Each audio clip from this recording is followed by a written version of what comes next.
You know this story. You learned it from your grandmother, or a television serial, or a school textbook that gave it two paragraphs and moved on.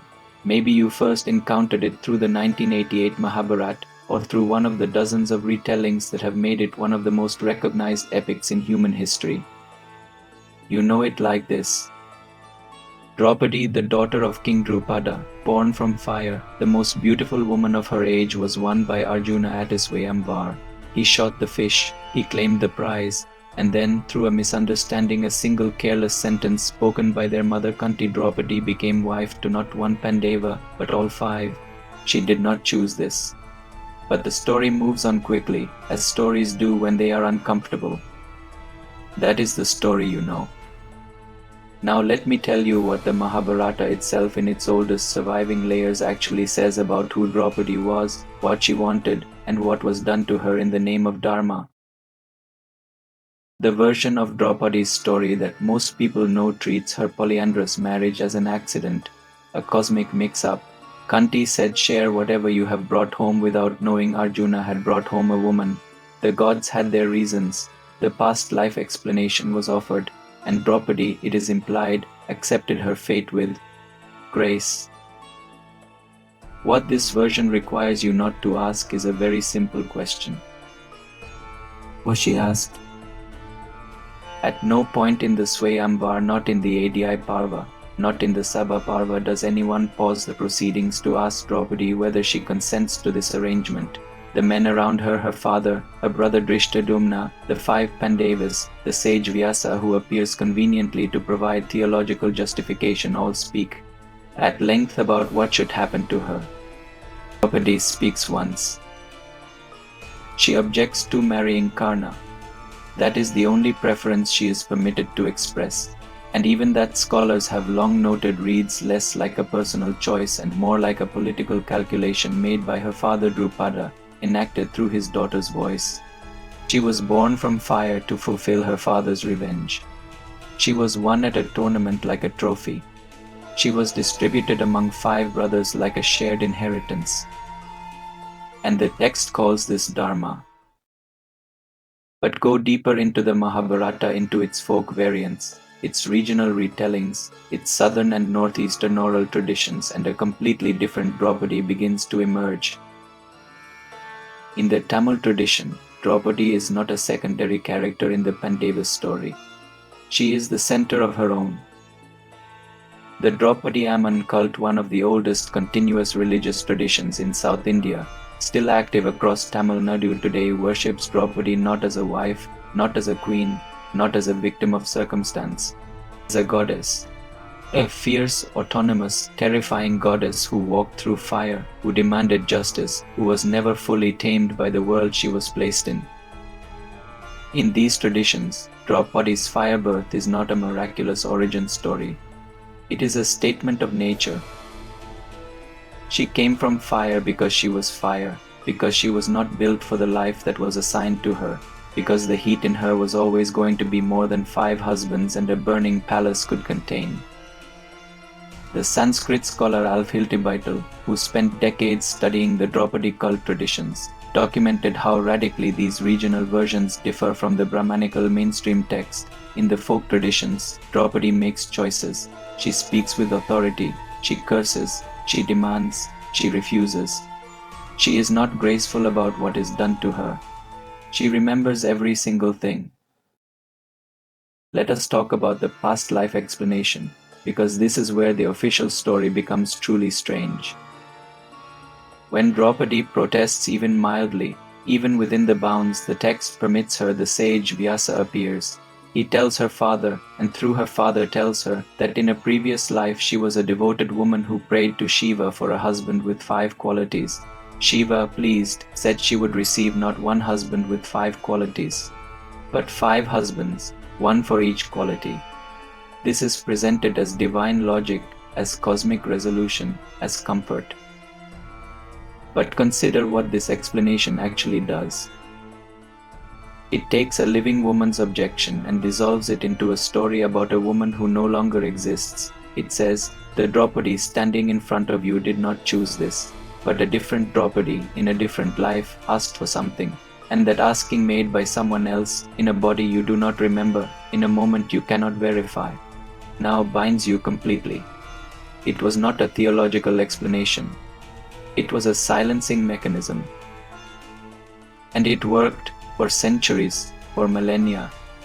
Draupadi's objection is raised once, answered with a past life story, and never revisited. The text moves on. She ate the explanation anyway, because she had no other choice.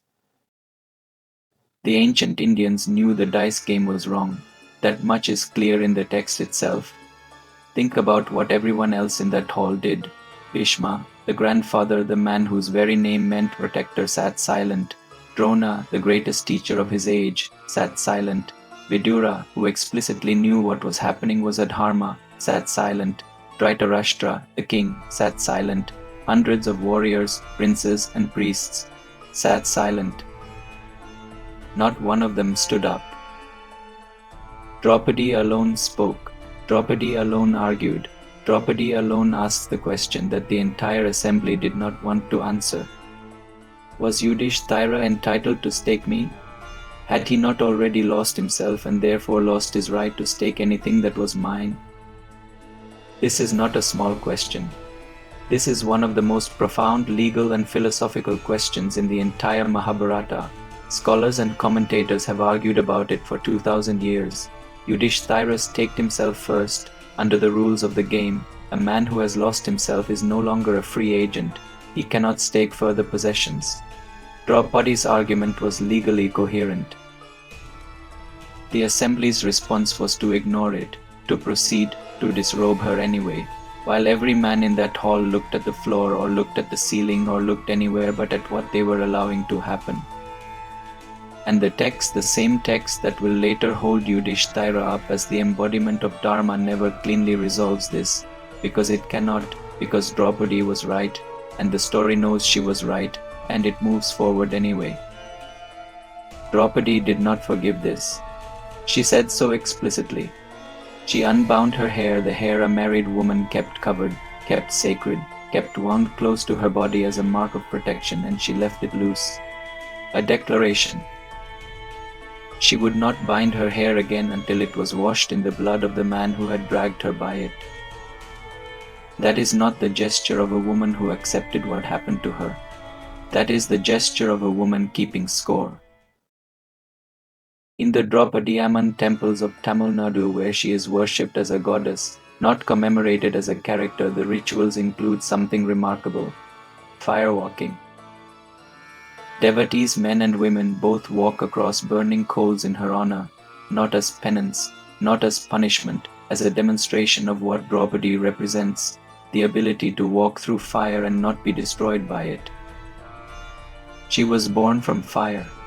She walked through fire to prove her purity after the war, a demand made of her that was made of no one else, not one of her 5 husbands, no male character in the entire epic. She was tested by fire, by exile, by public humiliation, by the silence of every man who claimed to love her, and every single time, she walked out the other side. The Mahabharata calls her Krishna, the Dark One, not because of cruelty, but because of depth. The Sanskrit root suggests something bottomless, something that cannot be fully seen or fully measured. She is also called Pankali of the 5 and Yajnasini, born of the sacred fire. But the name the southern traditions use most often is simply this: Draupadi Amman, the goddess Draupadi, not queen, not wife, not prize, goddess. The women who walk across those coals are not commemorating a victim. They are embodying a truth the mainstream text tried very hard to soften. That Draupadi was never broken. That she was furious, and she was right to be furious, and she carried that fury for 18 years of exile and one catastrophic war and never once put it down. And when the war was over, when Duryodhana was dead, when Dushasana's blood had finally washed her hair, when everything she had declared in that court had come to pass, she wept, not from relief, from grief, because she had also loved the world she had burned down. None of this means the Pandavas did not love her. And this is the part of the story that is most complicated, if you sit with it. Arjuna won her. Bhima protected her with a ferocity that bordered on worship. Yudhishthira, in his own broken way, held her in the highest regard even as he failed her most catastrophically. Nakula and Sahadeva, the twins history barely remembers, loved her quietly, the way people love things they know they do not fully deserve. Each of them loved her. None of them were enough. Because here is the truth, the Mahabharata does not say plainly but writes across every single page. You cannot divide a person into 5 shares and call it love. Draupadi had a rule 1 year with each husband, in rotation. During one husband's year, the others treated her as a sister. It was a system, an arrangement, something designed by men to manage a situation that should never have existed. She lived inside that system for over a decade. The Mahabharata gives us one moment, just one, where we see through the arrangement to the woman underneath it. When asked which husband she loved most, Draupadi gives an answer so careful, so diplomatic, so perfectly balanced that it contains no answer at all. She had learned. You do not say the true thing when the true thing will cost you everything. She just also never forgot what the true thing was. The story of Draupadi has been retold across 3,000 years of Indian literature, theatre, film, and memory. Every generation finds something in it or finds something it is trying to hide.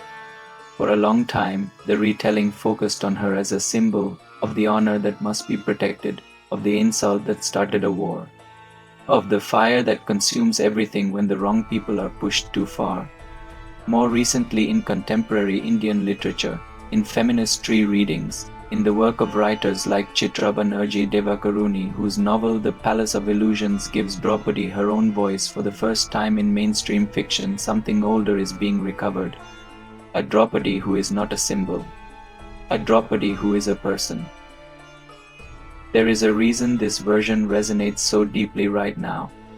We live in a world that still tells the story the official Mahabharata told, that the right response to injustice, if you are a woman, is grace, endurance, the kind of suffering that is beautiful enough to be called dignity, that the worst thing done to you can be explained away by theology or tradition or the needs of a larger story, in which you are not the main character.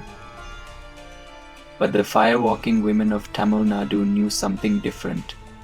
They descended into what burned on purpose, year after year, generation after generation, and they came out the other side not despite Draupadi's fire, but because of it. Not because the fire didn't hurt, not because they were promised it would be worth it, but because they had seen, in the figure of Draupadi herself, that it was possible to walk through the thing that was meant to destroy you, and come out still burning, still burning. Script by Grey Wall Stories. Every wall holds a story. Some walls were built to keep women in,